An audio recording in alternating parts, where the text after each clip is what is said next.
So let's talk about what kind of equipment we're using here. Oh, and here's one of my assistants, hard at work on the job.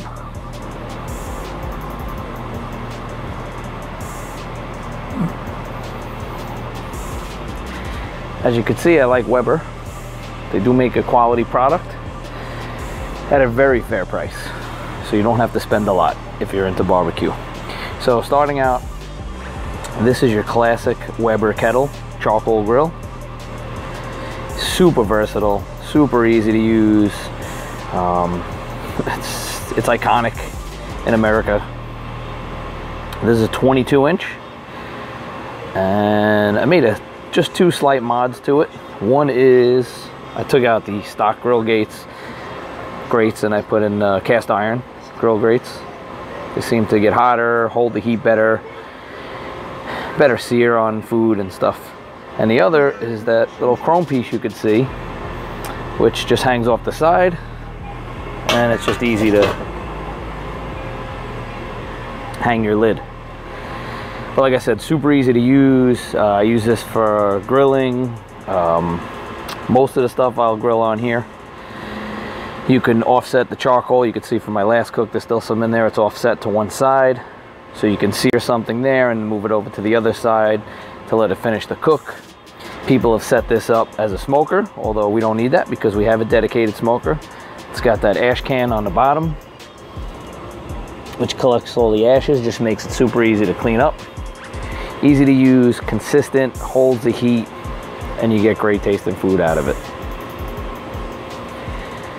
All right, so here's a typical gasser, and yeah, I'm not a huge fan of gas barbecues, but they're great for firing something up quick.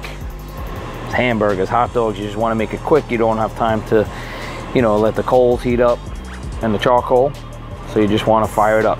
This is a Weber Spirit 3-burner, not expensive at all. I think I paid under $500 for this. Classic gas barbecue. Can use it for a lot, just super easy to use, fires things up quick. So we do use it on occasion, although I prefer the charcoal. Just think it tastes better.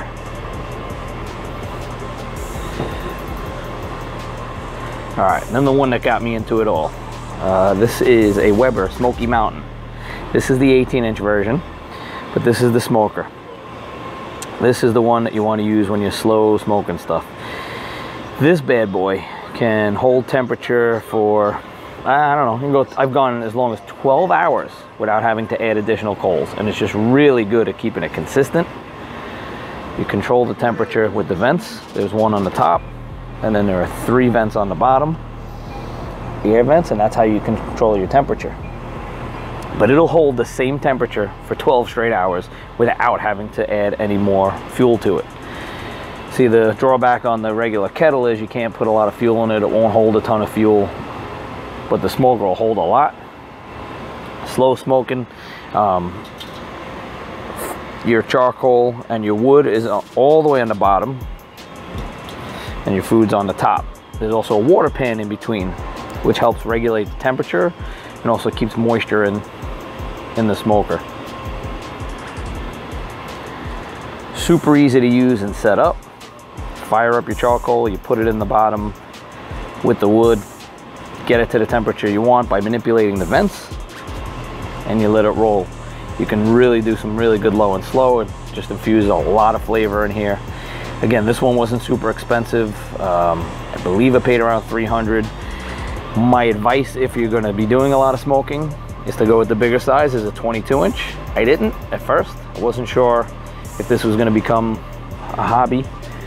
It became a passion of mine. I just got it to test it out. I said, hey, I was thinking about getting a big green egg. I heard they were great, very expensive. So let me just invest a few bucks.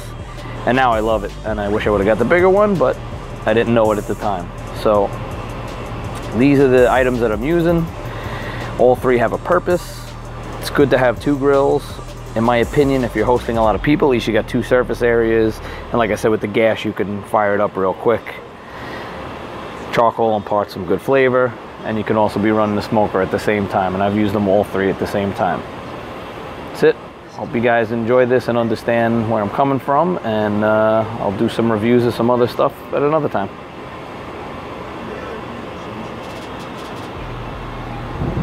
How about you get to work? Do something.